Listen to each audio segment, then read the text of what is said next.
I feel that education is a marvelous opportunity for anyone who dares to call herself teacher or himself teacher to approach an individual of whatever age, accepting that person for whatever he or she may be or may not be, and try to introduce them to all the marvelous opportunities of life in whatever the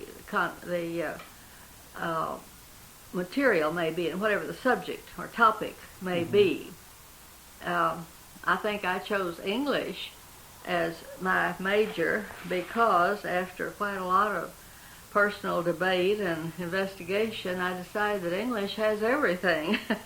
I was actually strongly influenced toward history simply because all of my folks were at heart historians.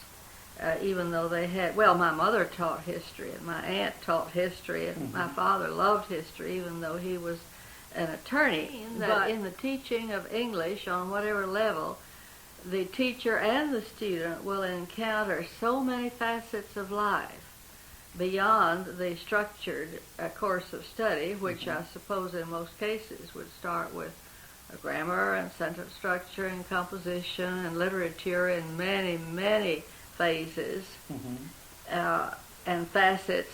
But beyond that, for one thing, you get into music.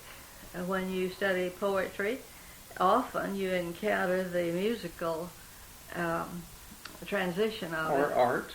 Art, oh, absolutely art, and to be extreme about it. In the time when the Austin schools were celebrating their 100th anniversary, we actually had a parade up Congress Avenue in which all of the schools had to participate and all of the subjects had to contribute one way or another. And I found myself with hammer in hand building a float on which we presented Silas Marner counting his money and throwing little gold coins of chocolate candy out into the crowd.